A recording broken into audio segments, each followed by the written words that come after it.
નમસ્કાર વિદ્યાર્થી મિત્રો, આઈસ રાજકોટની યુટ્યુબ ચેનલમાં આપનું હાર્દિક સ્વાગત છે. તાજેતરમાં જે ભરતી બહાર પડી છે એસએસસી એટલે કે સ્ટાફ સિલેક્શન કમિશન દ્વારા CHSLની, આ ભરતી એવી છે કે જેની ઘણા બધા વિદ્યાર્થીઓ આતુરતાથી રાહ જોઈ રહ્યા છે અને આ વર્ષની અંદર એ ભરતી જે છે એ વર્ષના અંતમાં આપણા માટે જે છે બહાર પડી છે. એટલે એવું કહી શકાય કે વર્ષ જાતા જાતા પણ આપણા માટે જે છે દિવાળીની અંદર આપણા માટે એક કહીએ ને કે ભાઈ ઉત્સવ જેવું અથવા તો આપણા માટે એક જે ગિફ્ટ છે એ આપતું જાય છે અને એ ગિફ્ટ તરીકે આપણી માટે જે ભરતી બહાર પડી છે એની અંદર આપણે લાભ લેવાનો છે. સુવર્ણ તક છે આપણે એવું કહી શકાય, કારણ કે આ ભરતી જે છે એ માત્ર ને માત્ર 12 પાસ જે છે એ લાયકાત માંગે છે અને આ લાયકાત ઉપર જે છે એ આપણે ઓછામાં ઓછા 20 થી 25,000 મિનિમમ સેલેરી જે છે 20 થી 25,000 જે છે એના પગારદાર થઈ શકીએ છીએ મિત્રો. અને સાથે સાથે આગળ જતા જો ગ્રેજ્યુએશન કરવું હોય તો એ પણ કરી શકીએ છીએ. એટલે એવી આ જોબ છે ને એ જોબ માટે જે છે એ આપણે આજે મહત્વની જે છે એ બાબતો જાણવાના છે કે ભાઈ કોણ આની અંદર ફોર્મ ભરી શકે, શું આની લાયકાત હશે અને આના માટે જે છે તૈયારી આપણે શું કરવાની રહેશે. તો બેઝિક ઇન્ફોર્મેશન સાથે શરૂઆત કરીએ છીએ મિત્રો કે સૌપ્રથમ જે છે એનું ફોર્મ ભરાવાનું જે છે એ ચાલુ થશે 6/11 થી લઈ અને 15/12 એટલે કે 15 ડિસેમ્બર સુધી આના ફોર્મ જે છે એ ભરાશે.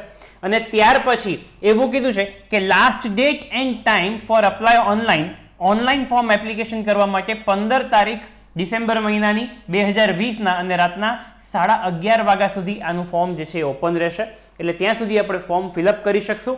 ત્યાર પછીની માહિતી કે ભાઈ last date end time for making online fees payment. જો આપને ઓનલાઈન ફીસ પેમેન્ટ કરવું હોય ફોર્મ ભર્યા બાદ તો આપ જે છે એ 17 ડિસેમ્બર 2020 સુધી કરી શકો છો રાતના 11:30 વાગ્યા સુધી. બરાબર છે, આ ઓનલાઈન પેમેન્ટ છે. ફોર્મ ભર્યાના 2 દિવસ જે છે એના પછીનો સમય આપણને 2 દિવસનો એક્સ્ટ્રા આપે છે કે ભાઈ ઓનલાઈન પેમેન્ટ જે છે આપણે ટૂંકમાં કરી શકીએ. લેટ ટુ લેટ આ તારીખ સુધી કરી શકીએ. તમે ફોર્મ જે છે એ માની લો કે 20 તારીખે ભરો છો, 20 નવેમ્બરના અને આપ જે છે એ ટૂંકમાં પેમેન્ટ ત્યારે કરવા માંગો છો ત્યારે પણ કરી શકો છો. એ પણ આપણી પાસે ઓપ્શન રહેતો જ હોય છે. બરાબર છે. ત્યાર પછી last date end time for generation off offline ચલણ.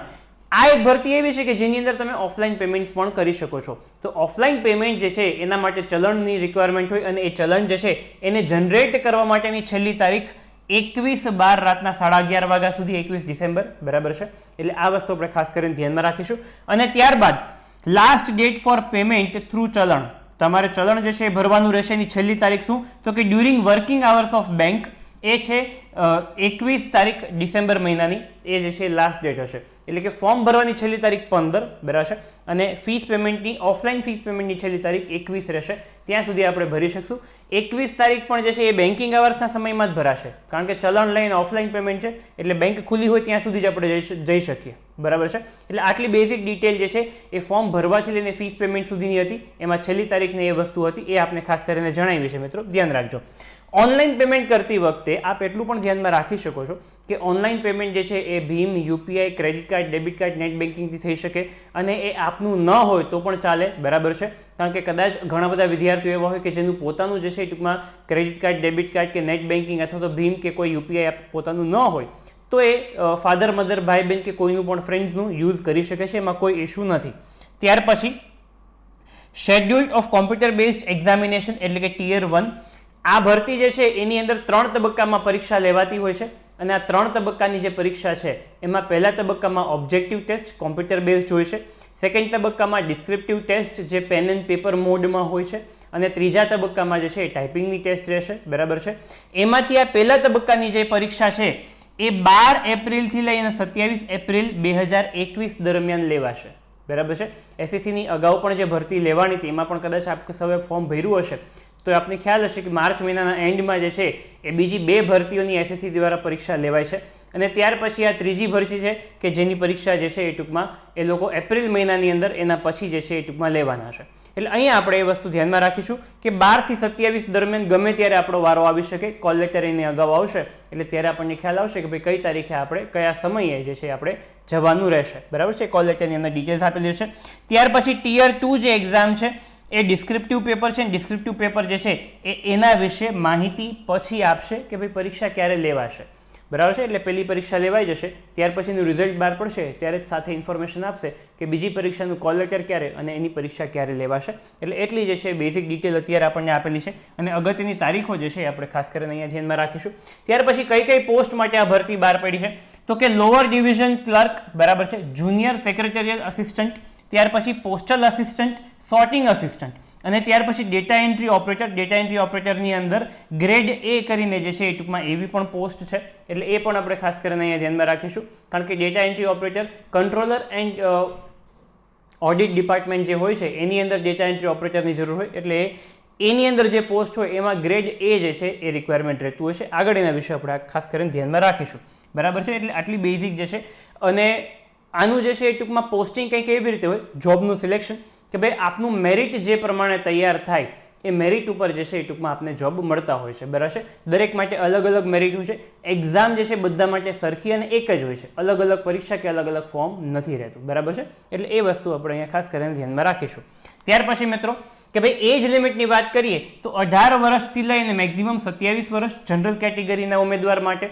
અને ત્યાર પછી જે પણ કાંઈ એજ રિલેક્સેશન જે છે એ આપેલું હશે એ આપણે આગળ જોશું અને એ આપણે ધ્યાનમાં લેવાનું રહેશે. ત્યાર પછી એવું કીધું છે કે a candidate must have been born not earlier than 2/1/1994, એટલે 2 જાન્યુઆરી 1994 પહેલા જન્મ ન હોવો જોઈએ અને નોટ લેટર દેન 1/1/2003, 1 જાન્યુઆરી 2003 પછી જન્મ ન હોવો જોઈએ, બરાબર છે. એટલે 18 થી 27 વર્ષની વચ્ચે એની વય મર્યાદા આવે. આપણે જન્મ તારીખની આ બે જન્મ તારીખની વચ્ચે જે છે આ બે તારીખની વચ્ચે જો આપણો જન્મદિવસ આવતો હોય તો આપણે ચોક્કસથી આનું ફોર્મ જે છે ભરી શકશું અને આપણું ગ્રેજ્યુએશન 12th પાસ જે માંગેલું છે એ કમ્પ્લીટ હોવું જોઈએ. એ કઈ રીતે શું છે એ આપણે જોઈએ. બીજી વસ્તુ એ કે ભાઈ એઝ ઓન 1/1/2021 જે લખેલું છે એમાં એ લોકો એવું કહેવા માંગે છે કે ભાઈ આની અંદર જે પણ કોઈ ઉમેદવાર છે જેના 18 વર્ષ 1/1/2021 સુધીમાં પૂરા થશે, બરાબર છે. માની લો કે ભાઈ 15 ડિસેમ્બર છેલ્લી તારીખ છે ફોર્મ ભરવાની, પણ કોઈ ઉમેદવાર એવો છે કે કોઈ કેન્ડિડેટ એવો છે કે જેનો જન્મદિવસ જે છે એના 18 વર્ષ જે છે એ 20 ડિસેમ્બરના થાય છે અથવા તો 30 ડિસેમ્બરના જે છે એના 18 વર્ષ પૂરા થાય છે, તો એવા કેન્ડિડેટ્સ પણ અત્યારે ફોર્મ ભરી શકશે. ક્લિયર છે. એટલે 1/1/2021 આ એ વસ્તુ જે છે ટૂંકમાં આ આપણને કહેવા માંગે છે. ક્લિયર છે. એટલે આ વસ્તુ આપણે અહીંયા બેઝિકલી ધ્યાનમાં રાખીશું. ત્યાર પછી મિત્રો એજ રિલેક્સેશનની વાત કરીએ અને વય મર્યાદાની જે છૂટછાટ જે કહેવામાં આવે છે એ સ્વાભાવિક છે કે અપર એજ લિમિટમાં, એટલે કે 27 વર્ષ કરતાં જે છે ટૂંકમાં એની ઉપર એજ લિમિટમાં એજ રિલેક્સેશન હોય, 18 વર્ષમાં ન હોય. એટલે કે ભાઈ લોઅર એજ લિમિટમાં ન હોય. માની લો કે SC/ST માટે કીધું છે 5 વર્ષની છૂટછાટ, તો 18 વર્ષ કરતાં ઓછા 5 વર્ષ એવું નથી કહેવા માંગતા, બરાબર છે. એટલે અપર એજ લિમિટની વાત કરવા માંગે છે એ વસ્તુ આપણે કે SC અને ST કેન્ડિડેટ્સ માટે 5 વર્ષની છૂટછાટ છે. એટલે 27 હોય તો 27 ને 5 32 વર્ષ સુધી જે છે એ ટૂંકમાં ફોર્મ ભરી શકાય કોઈને ભરવું હોય તો, બરાબર છે. કારણ કે મિનિમમ ક્વોલિફિકેશન 12th પાસ છે, 12th પાસ કરતાં હાયર ક્વોલિફિકેશન હોય એવા કેન્ડિડેટ્સ પણ ફોર્મ ભરી શકશે. એટલે એજ લિમિટની પણ અહીંયા ધ્યાને લેવાની જરૂર છે. ત્યારે OBC કેન્ડિડેટ માટે 3 વર્ષની છૂટછાટ, PWD કેન્ડિડેટ જે અનરિઝર્વડ એટલે કે જનરલમાં આવતા હોય એના માટે 10 વર્ષની છૂટછાટ, PWD OBC કેન્ડિડેટ હોય તો એના માટે 13 વર્ષની છૂટછાટ, PW SC/ST કેન્ડિડેટ હોય તો એના માટે 15 વર્ષ. અને એવી જ રીતે એક્સ સર્વિસમેન્સને અગાઉના જે છે એક્સ્ટ્રા ટૂંકમાં બીજા કેન્ડિડેટ્સ માટે એક્સ્ટ્રા આપણને ઇન્ફોર્મેશન એ લોકોએ આપેલી છે. એટલે એ વસ્તુ આપણે ખાસ કરીને અહીંયા ધ્યાને લેશું, બરાબર છે. એટલે જો કોઈ કેન્ડિડેટ એવા હોય કે ભાઈ આવા કોઈ કેટેગરીમાં આવતા હોય તો એના માટે એજ રિલેક્સેશન કેટલું છે એ ધ્યાને લઈ અને પછી એ વ્યક્તિ ફોર્મ ભરી શકે છે. ક્લિયર. ત્યાર પછી એજ્યુકેશન ક્વોલિફિકેશનની અંદર શરૂઆતની જે પોસ્ટ હતી, બરાબર છે, એ પોસ્ટની અંદર મિનિમમ 12th સ્ટેન્ડર્ડ પાસ ઓર ઇક્વિવેલન્ટ. ઓર ઇક્વિવેલન્ટ એટલે કહેવા માંગે છે કે ભાઈ અહીંયા માની લો કે ડિપ્લોમા કરેલું હોય, બરાબર છે, તો ઇક્વિવેલન્ટ સર્ટિફિકેટ હશે આપની પાસે તો ચોક્કસથી આપ ફોર્મ ભરી શકશો. એટલે એ વસ્તુ આપણે ખાસ કરીને અહીંયા ધ્યાનમાં રાખીશું, પહેલું. બીજું કે ભાઈ DEO ડેટા એન્ટ્રી ઓપરેટર જે છે એ કંટ્રોલર એન્ડ ઓડિટ જનરલ ડિપાર્ટમેન્ટની અંદર જે છે એમાં જો આપને પોસ્ટિંગ લેવું હોય તો એના માટે ક્વોલિફિકેશન જોશે 12th standard pass in science stream. Science સ્ટ્રીમમાં તમારું 12મું પાસ હોવું જોઈએ with mathematics as a subject. તમારું ક્વોલિફિકેશન આ હોય તો તમને એ પોસ્ટ માટે તમારી પસંદગી થશે, બરાબર છે. એટલે આ વસ્તુ આપણે ખાસ કરીને ધ્યાનમાં રાખીશું. બાકી 12th સ્ટેન્ડર્ડ તમે ગમે એમાં તમે કમ્પ્લીટ કરેલું છે, સાયન્સ, આર્ટ્સ કે કોમર્સ જે પણ કાંઈ હોય, પણ સાયન્સ અને જે છે એ ટૂંકમાં કોમર્સ જનરલી રહેતું હોય છે તો એની અંદર તમે કમ્પ્લીટ કરેલું છે અથવા તો તમે ડિપ્લોમા કરેલું છે તો પણ તમે જે છે એ બીજી બધી પોસ્ટ માટે તો અપ્લાય કરી જ શકશો, એમાં અહીંયા કોઈ પ્રોબ્લેમ નથી, બરાબર છે. આ સાયન્સ સ્ટ્રીમથી હોય અને તમે જે પણ કોઈ વિદ્યાર્થી છે એને મેથેમેટિક્સ સબ્જેક્ટ હોય તો એ આ પર્ટિક્યુલર જે છે એ ડિપાર્ટમેન્ટની અંદર એમની પસંદગી થઈ શકે, એ એક એક્સ્ટ્રા વસ્તુ છે. ત્યાર પછી પહેલી પરીક્ષા ટિયર 1 જે ઓબ્જેક્ટિવ પરીક્ષા રહેશે, એની અંદર તમારે 4 સબ્જેક્ટ તૈયાર કરવાના છે. ઇંગ્લિશ જેમાં બેઝિક નોલેજ જોશે, જનરલ ઇન્ટેલિજન્સ, ક્વોન્ટિટેટિવ એપ્ટિટ્યુડ જેમાં બેઝિક એરેથમેટિક સ્કિલ જોશે, અને જનરલ અવેરનેસ. જનરલ અવેરનેસની અંદર history, geography, science, Indian constitution, આટલી બેઝિક વસ્તુ અને કરંટ અફેર જે છે આટલું પૂછાતું હોય છે, જેમાં બધા જ વિષયની અંદર 25-25 પ્રશ્ન રહેશે, બરાબર છે. એટલે કુલ મળીને 100 પ્રશ્ન બનશે અને બધા જ વિષયના જે છે એ 50-50 માર્ક્સનું જે છે એ ટૂંકમાં પેપર રહેશે. એટલે એક પ્રશ્નના 2 માર્ક્સ મળશે એવું અહીંયા કહી શકાય. એટલે અહીંયા જે છે એ 200 માર્ક્સનું જે છે પેપર તૈયાર થશે અને એના માટે સમય આપને 60 મિનિટનો મળશે. કમ્પોઝિટ ટાઈમ છે, એટલે કે ચારેયમાંથી ગમે એ વિષયમાં ગમે એટલો સમય આપ આપી શકો છો.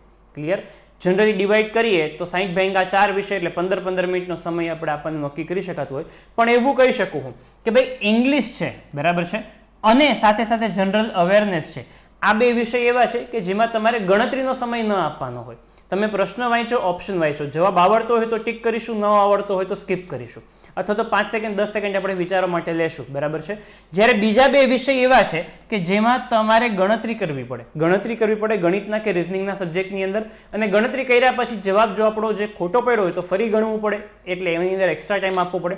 એટલે આના 25 પ્રશ્ન અને આના 25 પ્રશ્ન જે છે એટલે કે 50 પ્રશ્ન તમે આરામથી 20 મિનિટમાં એની જે છે પ્રેક્ટિસ કરી શકો છો. બાકીનો 40 મિનિટ જે છે એ બાકીના 2 વિષયને આપ ફાળવી શકો છો. એવી રીતે આપ પ્રેક્ટિસ કરો અત્યારથી તો એપ્રિલ મહિના સુધીમાં જે છે એ આપ 100% જે છે એ ટૂંકમાં એના માટે સક્ષમ થઈ શકશો કે ભાઈ આપ આરામથી કટ ઓફ ક્લિયર કરી શકો, બરાબર છે. કારણ કે કટ ઓફ તો 200 માર્ક્સનું છે, કટ ઓફ 100 માર્ક્સનું જે છે એ નહીં બને. 200 માર્ક્સમાંથી જે છે એ ટૂંકમાં બનશે, 100 તો ખાલી પ્રશ્ન છે. ક્લિયર મિત્રો? એટલે આ વસ્તુ આપણે ખાસ કરીને અહીંયા ધ્યાનમાં રાખીશું, રાઈટ. અને ત્યાર પછી બીજું એવું કહે છે કે નેગેટિવ માર્કિંગ ઓફ 50 માર્ક્સ, બરાબર છે.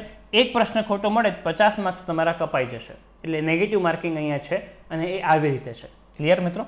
ત્યાર પછી ડિસ્ક્રિપ્ટિવ પેપર છે, એની અંદર એ લોકો આપણને એટલું માહિતી આપે છે કે ડિસ્ક્રિપ્ટિવ પેપર ઓફ 100 માર્ક્સ 100 માર્ક્સનું રહેશે, બરાબર છે. પેન અને પેપર મોડ રહેશે, બરાબર છે. એટલે કે ઓફલાઈન કહી શકાય. જનરલી હવે કોમ્પ્યુટરમાં એમાં પણ જે છે ડિસ્ક્રિપ્ટિવ ટાઈપિંગની ટેસ્ટ લેવાતી હોય છે, જ્યારે આની અંદર પેન અને પેપર મોડની અંદર જ લેવાશે, બરાબર છે. અને duration will be of 1 hour, 1 કલાકનો સમય આપને મળશે, બરાબર છે.